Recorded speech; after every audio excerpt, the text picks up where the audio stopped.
Good, good morning, everyone. Good morning. It's a beautiful day. Uh, welcome to Miami Book Fair. My name is Wendy Chan. I'm your host, room host this morning. Uh, Before we start the program, I kindly ask you to silence your cell phone. And first, I would like to take this opportunity to thank our wonderful sponsors because without them, we won't have this wonderful event. And so this year, our premium sponsors are the Knights Foundation, OHL, the Bachelor Foundation, the DeGroot Foundation, and I also want to give a shout out to Friends of Book Fairs. Do we have any friends here? Oh, wow. Thank you for your support for the book fair. And then for those of you who are not friends yet, we invite you to join the club and be part of the Friends family. Another organization I want to give a shout out is, of course, Miami-Dade College. So in the last 60 years, the Miami-Dade College has been offering high quality, affordable education program to the community. We have over 300 degree programs. So we invite you to check us out at our website, www.mdc.edu. We have a wonderful program for this next hour. We have three outstanding best-selling authors who are here with us, and they each is going to talk about their latest book, and after they're done their presentation, their discussion, we're going to open up to the audience so you would have opportunity to ask them questions. And at the end of the section, they would also be downstairs in the autographing area to sign books. So let's begin. So the first author I have the honor to introduce is Miss Lisa See. Lisa. So Lisa has a very long bio. So But you don't have to read the whole thing. I don't have to read the whole thing. So just just to demonstrate that she has she has a long list of accomplishment. Lisa is the New York Times bestselling author of Snow Flowers, Slow Flower, The Secret Fan, Pointing in Love, Shanghai Girls, China Dolls, and Dream of Joy. She's also the author of On Gold Mountain. And she is a recipient of National Woman of the Year by the Organization of Chinese American Women in 2001, and was also honored by the Chinese American Museums as its Historical Makers Award in fall 2003. She's here to talk about her latest book, The Tea Girl of Hummingbird Land, which is a novel that explores the lives of a Chinese mother and her daughter who has been adopted by an American couple. So, Lisa, would you like to? Okay, so I'm just going to, I think what we're going to do is we're each going to talk for a bit, right? And Yes. then we'll have some questions between us. Okay. Yes. So I'm just going to tell you a little bit about how this book came into being. The novel begins with a Aka ethnic minority saying, which says, "No coincidence, no story." And that certainly plays out thematically in the novel, but it also played out for me as I was writing the novel. And so I'm going to just tell you about a couple of moments of inspiration.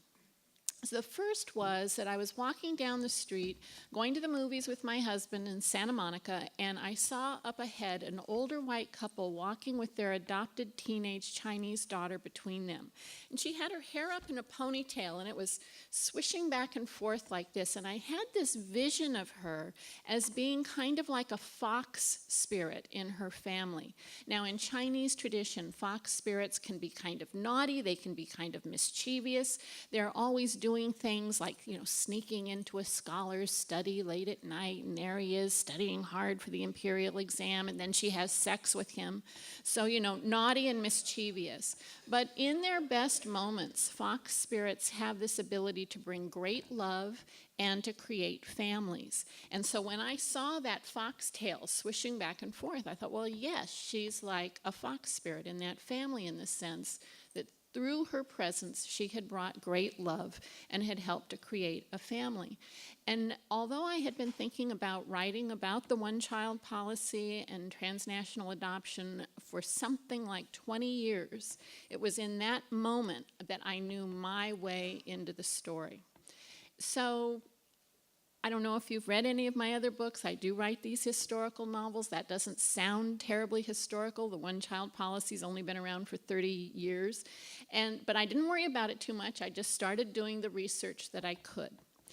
A couple of months later, I did an event down at a library near San Diego. This was a huge, huge, huge event, and they had brought someone in to be like the opening act. And it was somebody was going to do a Chinese tea demonstration. So the two of us got to sit up on the stage. He was pouring tea, I was drinking the tea, and everybody in the audience just got to watch us, which I didn't think was very fair, but okay. So he was talking about tea in general, things like tea is the second most popular drink in the world after water, and he talked about the history of the tea horse road, and he talked about the difference between tea trees and tea shrubs. And then he started talking about this one particular tea called pu'er, and how valuable it has become. It's the only tea that you age, and it grows in value with time, a lot like wine. So I'm going to give you all a helpful hint that if you have any tea at home that's over 6 months old, when you go home today, just throw it all out because it isn't good anymore, okay? But unlike any other tea, this tea grows in value with age. And so just that year, which was now 3 years ago, he said that there was a single cake of pu'er, a little under a pound, that had just sold at international auction for the equivalent of 150,000 US dollars. And when I heard that, I thought, that's my historic backdrop. So I went home, started working, doing research on tea and pu'er very specifically. About a month later, my husband was at a board meeting, and one of the board members came up to him and said, so what's Lisa working on these days? And, I love my husband very much, but I don't think he pays a whole lot of attention to what I do. And so he was like, I don't know, it's something to do with tea. And this man said, well, is it pu'er? And my husband was like, I don't know, it's something to do with tea. So this man wrote to me the next day and asked, are you writing about pu'er? Because just the week before, he had been at this big Chinese banquet where he was seated next to a woman who's the largest importer of pu'er into the United States. And did I want to meet her? Yes, I did. And so off I went. Now, this woman, her American name is Elaine, but she doesn't speak any English. And so we met at a whole other woman's house, Linda, who has her own small pu'er company all online. And so we spent the day drinking tea, having a tea tasting. And a tea tasting is a lot like a wine tasting in the sense that you start with something kind of light, not too expensive, and then you're working your way up, and the taste gets richer and fuller, and the price gets pricier, until finally, on this very first tea tasting of my life, the final cup, a little under an ounce, the liquid alone was worth $1,000. And so at the end of this, I'm, getting ready to drive home. And the really good thing about a tea tasting as opposed to a wine tasting is you can drive home. I said to Linda, look, I've planned a trip to go to Yunnan during tea picking season. Is there anyone you think I should interview, anywhere you think I should go? And she said, well, I'm going for tea picking season. Why don't you just come with me? And so off we went. You know, I'd known her for all of 4 hours, and 2 weeks later I was in a car with her driving up these dirt roads, you know, high into the mountains with the big cliff coming down in the middle of nowhere. And we did have a lot of adventures, but I'm just going to tell you one last one. And this was not a coincidence. This was not, but it may have been a moment of destiny. This was a planned stop to visit an Aka family. So Yunnan is considered to be a global biodiversity hotspot, and that means a couple of things. China has 55 ethnic minorities in addition to the Han majority. 26 of those ethnic minorities live in Yunnan. But Yunnan is also home to more species of plant life in that one province of China than in altogether in the rest of the northern hemisphere, and more species of animals in that one province than in altogether in the rest of China. So it's this very, very, biodiversity hotspot. And so before I had gone to China, I had looked at all 26 ethnic minorities. I'd narrowed them down to about 5. None of them were the Aka, but there came this day when we went to see this Aka family. And they have been growing tea for generations. They have many tea trees that are over 1,000 years old. And so here we were out there again in the middle of nowhere drinking these teas that this family makes. And the person who was pouring the teas, Abu, she really reminded me a lot of myself, a lot younger, but in the sense that she loved to collect stories and she loved to tell stories. And so she had collected stories and was telling stories from her mother and her grandmother. Her own personal story really wove its way into the novel. And then she had collected stories from people on her side of the village, in her village, the elders in her village, as well as on her side of the mountain. And so by the time lunch came around on that first day, I knew that I'd be writing about the Aka. And all of that other research I had done just went right out the window. I'm sure you both have had that experience sometimes where you just completely change course. And so I can just tell you briefly about the Aka, that they are a nomadic tribe who roam between Laos, northern Thailand, Myanmar, and this one province of China. They have their own traditions, their own culture, their own language. They follow a 12-day week. The women wear these very elaborate headdresses that they work on for years to prepare for marriage and then keep adding onto throughout their lifetimes that are, have silver and coins and feathers and bones and shells and beetle wings and just all this stuff. They can weigh as much as 20 pounds. And then the last thing I'll just say is that, they do have their own traditions, right? And so some of them go back to their origin myth, and the main one has to do with Amma Mata, the Great Mother, who had 2 breasts in front and 9 on the back. And if you just think for a minute about what a belief like that, how that would play out in society and culture right now today. So, those were some of the moments of inspiration for me. And now I don't.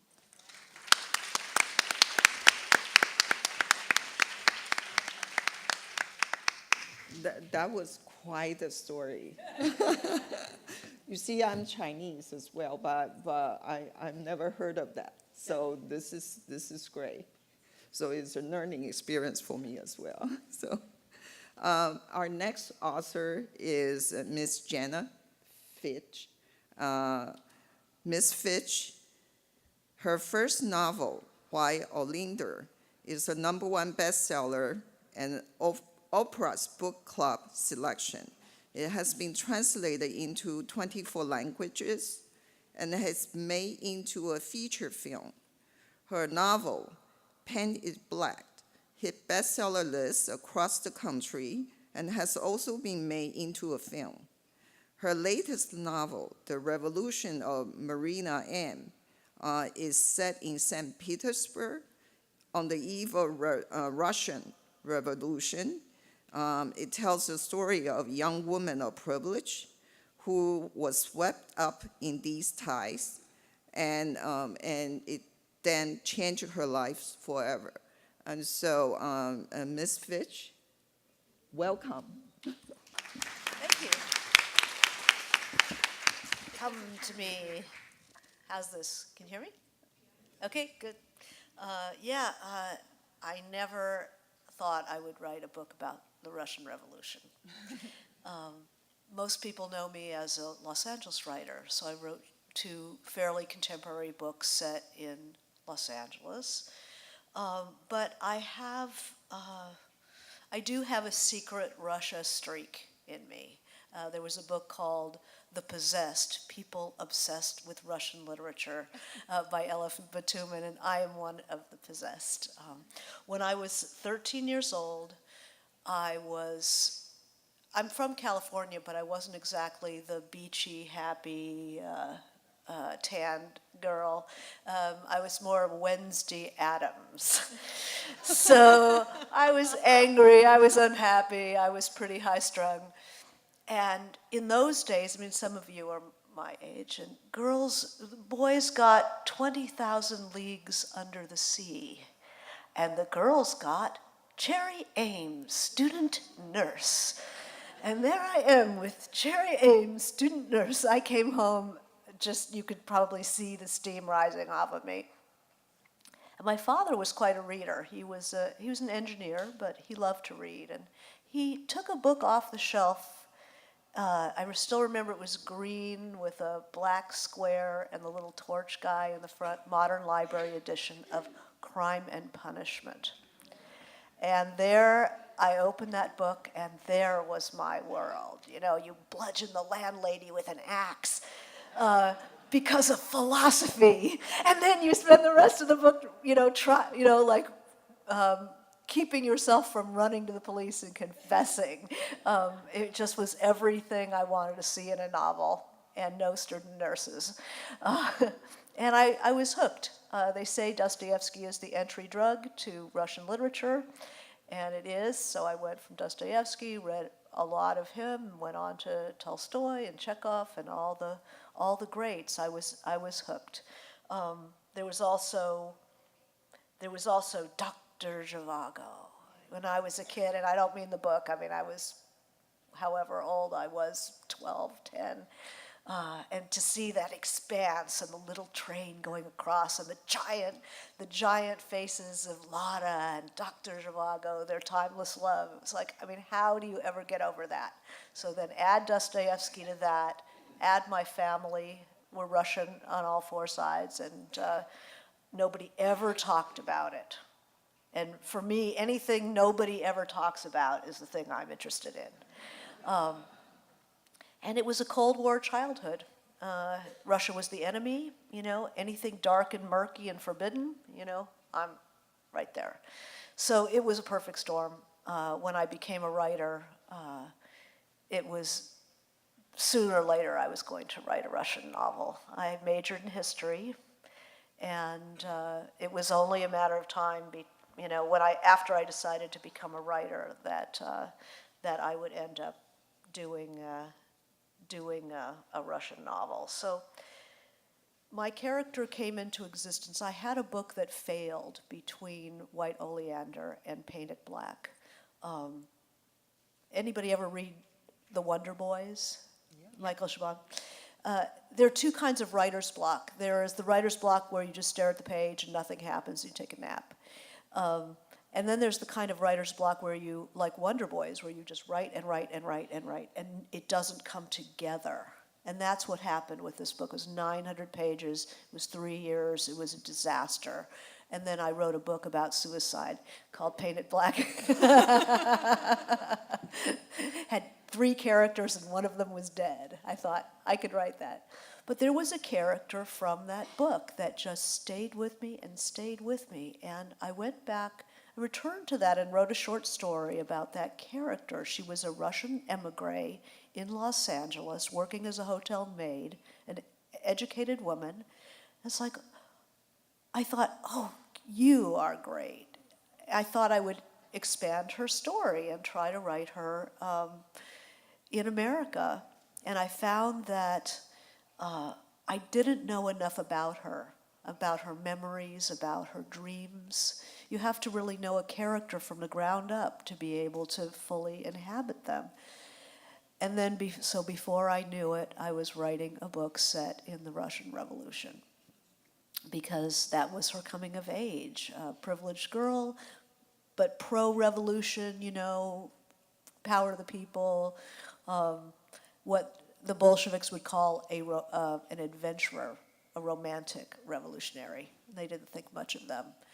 And what happens is that her family comes apart under the pressure of revolution, and she's a poet, and she falls in love with a radical young poet, and she begins to live an independent life, very different than she had ever imagined.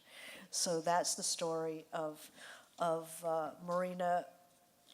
Originally it was called Marina Makarova is her name. My agent couldn't pronounce it or remember it. So I thought, oh, okay, let's change that title. That's a bad idea. I did boatloads of research, as you can imagine. I was a history major, so I was well aware there's something we called research rapture. Now, if anybody's ever gotten on the internet at like 7 o'clock at night just to look up one thing, and then one thing leads to another, and you wake, and it's 4 o'clock in the morning, and you found out about why corgis have short legs when you were looking up a recipe for, you know, for soup. This is research rapture, and people who love history are prone to it. But it's like following the rabbit away from the story that you meant to tell. I'm a believer in the neck down story, the story that comes up from inside. So I am very careful to research what's under my hands. I don't research ahead, I don't research first. I research as I'm writing. So I never get too far from the story that I intended to tell.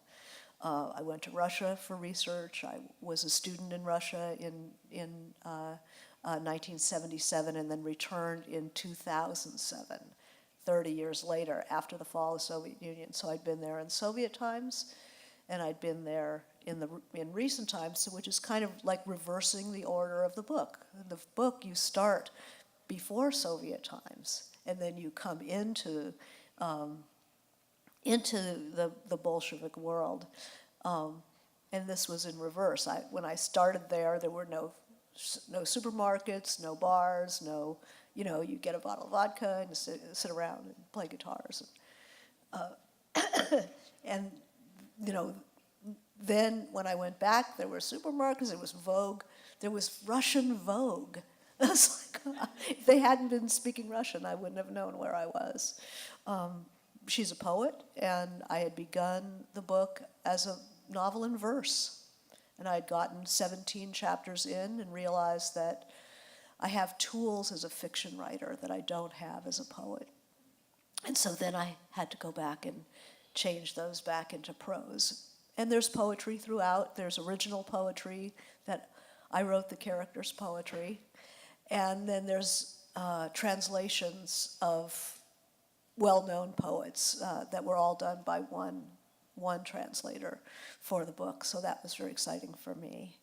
And I'll read just a little tiny bit so you can understand who my character is. All right. Midnight, New Year's Eve. 3 young witches gathered in the city that was once St. Petersburg. Though that silver sound, Petersburg, had been erased. It starts during World War I. And how oddly the new one struck our ears, Petrograd. A sound like bronze, like horseshoes on stone, hammer on anvil, thunder in the name Petrograd. No longer Petersburg of the bells and water, the city of mirrors, of transparent twilights, Tchaikovsky ballets, Pushkin's genius. The name had been changed by war. Petersburg was thought too German, though the name is Dutch. Petrograd, the sound is bronze, and this is a story of bronze.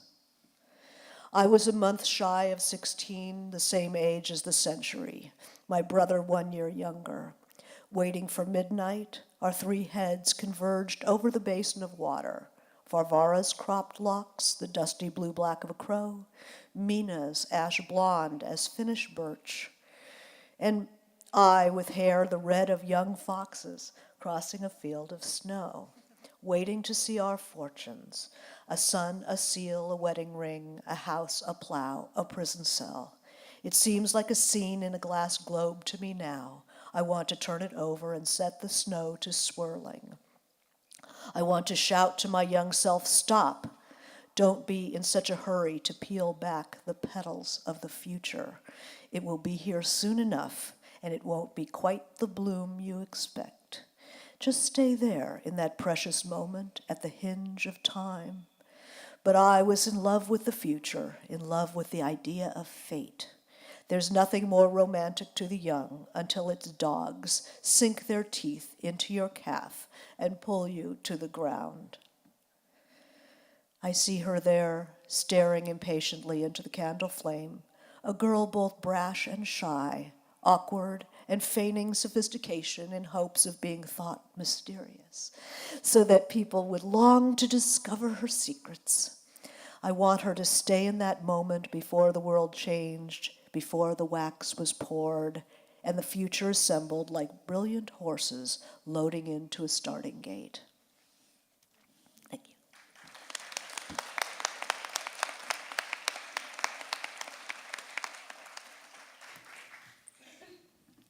Thank you for that wonderful reading. Our next author, Ming Jin Lee, her first novel, Free Food for a Millionaire, was one of the top 10 novels of the year, selected by The Times of London, NPR's Fresh Air, and USA Today. Her short fiction has been featured in NPR's selected shorts. Her writing has appeared in a wide number of magazines, including Vogue, Times, Wall Street Journal, New York Times Magazine, and Food and Wine. Her latest best-selling novel called Pachinko is nominated for the National Book Award in Fiction, tells the story of 4 generations of a poor Korean immigrant family live in the 20th century of Japan, exiled from a home they never knew. Now, I ask you to welcome Ms. Lee.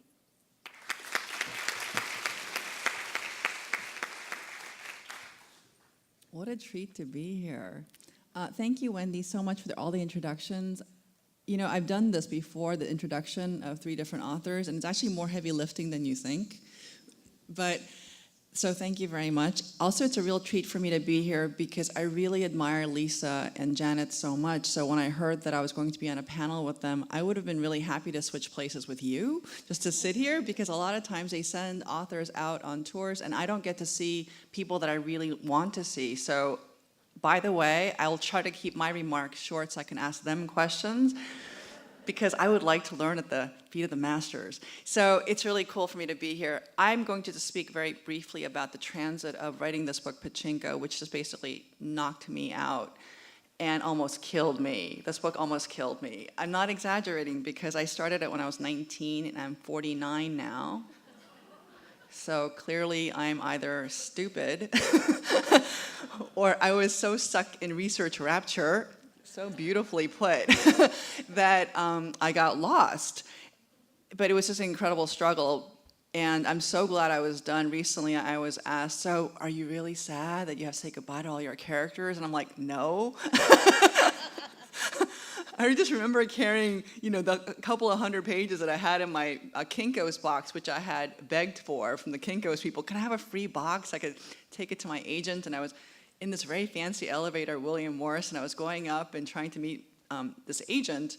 And I was thinking, if she hates it, I know that there's an academic press who will take it, because it is at least, and usually you don't get paid in academic presses, because it's the first and only novel written for adults in English about the Koreans in Japan. So I figured, okay, then I'll be done and I'll do something else.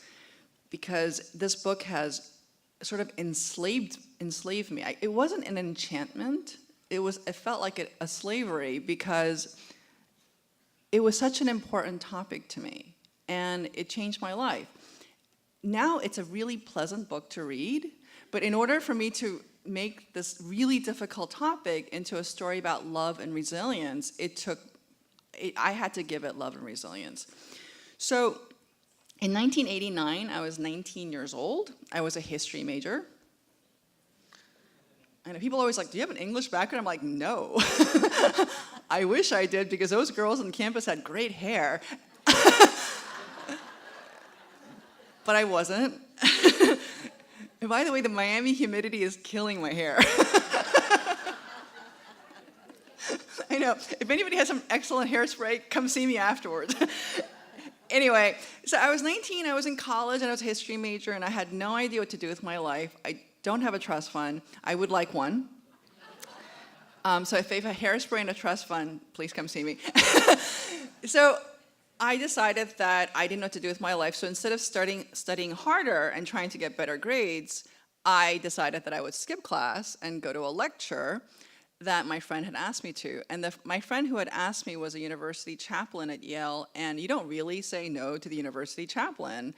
But I said yes, and then I went, and it turned out there were 2 undergraduates at this talk. So it was me, my friend Wilson, and it was a university chaplain who had organized the talk, and the American missionary who was talking about the Koreans in Japan. I know. So you can't leave.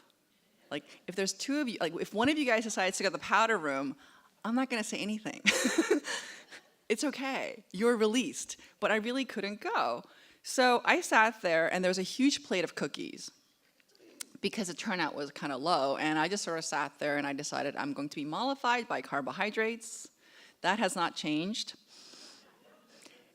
And I sat there and listened to the American missionary. And of course, like, to my surprise, he was amazing. He was a great speaker, and he just knew everything about the Koreans in Japan. And I'm really ashamed, because I knew nothing about the Koreans in Japan. It's a micro community. There's only about 600,000 of them today.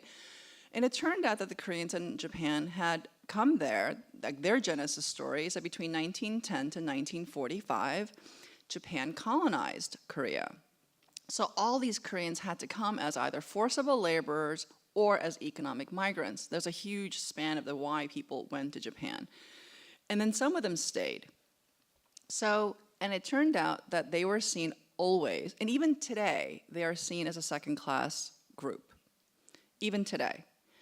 So that was like thinking, oh, that's a really sad story, but I was 19 and I've heard lots of sad stories, and I knew everything. So I figured, like, TikTok, I gotta go because I gotta meet my boyfriend. And finally, he says this one story about this 13-year-old boy who had climbed up to an apartment building and he jumped to his death. And he was a middle school graduate, and he was ethnically Korean, and his parents were ethnically Korean, but everybody in this family had been born in Japan. So I was really surprised. His parents were devastated, and they went through all of his things, and they found his middle school yearbook. And in the middle school yearbook, his Japanese classmates, who were also 13 years old, had written, "Go back to where you belong. I hate you.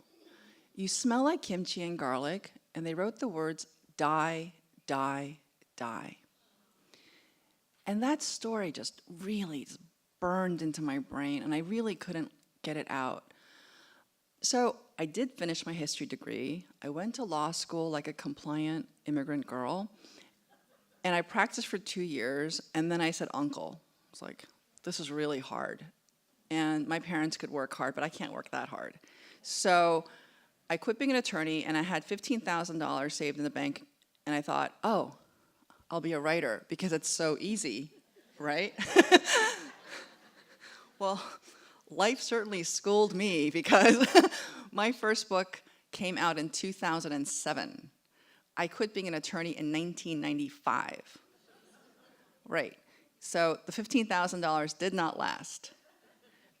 And it was really just a horrible transit because in 96 I wrote my first novel called Revival of the Senses. And all of you should thank me for never having published that thing because it was terrible. And my really nice husband said, it's really boring. I know, we're still married. And so that book was rejected by the nicest publishers in New York City, the classiest ones, on very fancy paper, I might add. So that didn't do very well. And my second book was called Motherland, and it was about the Koreans in Japan. And I worked on it from 1996 to 2003. And after I finished it, I read the entire manuscript, and I realized that it was terrible. So I didn't send it out because at that point in my life, I was so depressed. And I'm an immigrant, so I didn't go to a therapist then. But I think I was really clinically depressed because I couldn't even handle the idea of sending this thing to another person because I realized that I had failed as a novelist because it was really angry. It was like a very angry book because I had done so much academic research and I knew that the Koreans were totally screwed in Japan, and that's what I really wrote about. But who wants to read that shit?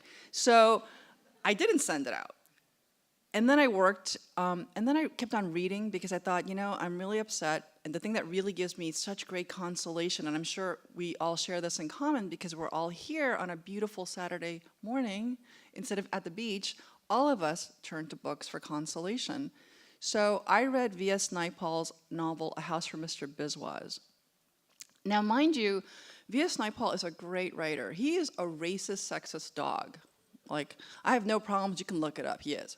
He has said terrible things about women and minorities. However, A House for Mr. Biswas is a tremendous work of art. It is a tremendous work of art. And I was on the subway, and I was finishing the book, and I just burst into tears at the very, very end. And I realized I have to write about the people that I really love. So I wrote about my neighborhood of Elmhurst, Queens, and that became Free Food for Millionaires. And that book is about a young woman who went to an Ivy League school and then tries to deal with the fact that her choices aren't the same as people who are very wealthy. And I was critiquing money and class, and I wanted to write a big social novel, and I did, so that was done. And then it was 2007, and my husband, remember, he's really nice, he said, I got a job, and it's in Japan.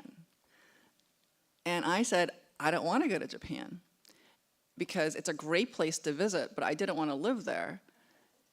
And then he said, well, this is a job and we needed the money, so we went because I was earning so much money as a writer. I want to be like them, successful, like literary and successful. So anyway, we went because it's really hard to find a new husband.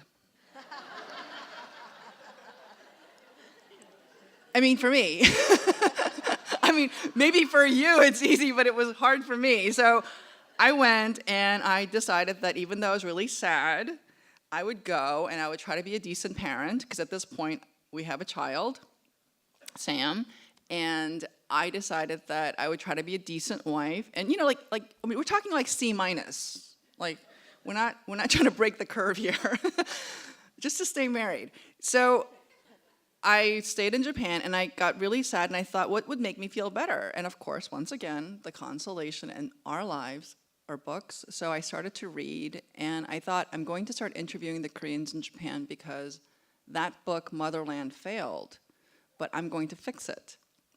So Pachinko actually comes from a book that I started before my first novel. And I interviewed a ton of Koreans in Japan. And I realized that the reason why that book had failed is because I didn't know the people. Like, I had read at least 30 academic treatises, economics, law, sociology, anthropology. Like, I'm not afraid of those kinds of books. And I was like, bring it. But then what I didn't know were the stories of the people who are living there for almost 100 years and feeling displaced, unloved, unwanted for generations. And when I met them, I realized that they were so full of love for their own people, and they were so interesting, and they were so full of a hopefulness about their lives and about the future generations. And they weren't dumb or blinded by the things that were going on. Their attitude was, life is really tough. However, you have to adapt. And as I began to write the new manuscript, because the old manuscript was garbage at this point, so I started that new manuscript in 2007 and 2008, and I sold Pachinko in 2016. In that transit, the thesis statement came to my mind, which became the first sentence of my book, and it's, history has failed us, but no matter. History has failed us, but no matter. And I think that all of us can feel at times in our lives that history does fail us. And yet, because we're sitting here, whatever obstacles we face, whatever struggles, our attitude is no matter, we have to get up the next day and try. For whatever reason, whether it's for your child or your spouse, or because you have integrity about who you are, you have to show up and you've got to do what you have to do. And it changed me. Now, people have asked me, why would you work on a book for such a long time? And why would you care about the way people like this are treated in a country? Like, why do you care? And I've been asked this quite a bit, and I've thought about it really hard because I wanted to have a good answer, because I like to do well. And it occurred to me that when I was growing up in America, I grew up in Elmhurst, Queens, which is the most diverse borough in New York City. I wasn't born in this country. I have a foreign name, and I was 7.5. My parents ran a newspaper stand for the first job, and the second, they had a really shitty wholesale jewelry business where they sold costume jewelry to peddlers. So we're not talking about a lot of money here. And I think that the thing that occurred to me that throughout my life is that despite the difficult history of people of color in this country, I have been supported by so many different kinds of Americans. So I had a Puerto Rican English teacher in middle school who taught me how to write sentences. I had librarians who gave me books to read, even though I had a very serious speech impediment. And I had Jewish teachers who wrote my college recommendations. And throughout my life, I had been lifted by so many people who were Americans of different kinds. And I think that my sense of rage, my sense of depression about the way people are treated, and my wish to fix things comes from the fact that I have been profoundly blessed by Americans. So that's where it comes from. Now, I thought that I would read to you for 3 minutes, because that's about the length of a YouTube video. We have attention span for that. I'm going to read to you a section where we are in, so right now we are not in beautiful Miami. This is 1939. We are in an open market in Osaka, and we could talk about the research about this later. We're in Osaka, 1939, at an open market. My two main characters, Sanja, who is at this point a young mother of 2. Her husband has been put in jail, and then her sister-in-law, Kyung-hee. We're at an open market, and she's selling kimchi for the first time. At lunchtime, her sister-in-law, Kyung-hee, brought Moses for her to nurse, and Sanja remembered that she had no choice but to recoup the cost of the cabbage, the radish, and the spices. At the end of the day, she had to show more money than they had spent. And Kyung-hee watched the cart while Sanja nursed the baby with her body turned toward the wall. "I'd be afraid," Kyung-hee said. "You know how I said that I wanted to be a kimchi ajima? I don't think I realized what it would feel like to stand here. You're so brave. What choice do we have?" Sanja said, looking down at her beautiful baby. Do you want me to stay here? Stay here with you? Kyung-hee asked. You'll get in trouble. Brother will get mad, Sanja said.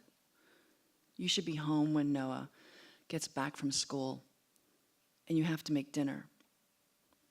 I'm sorry I can't help you, sister.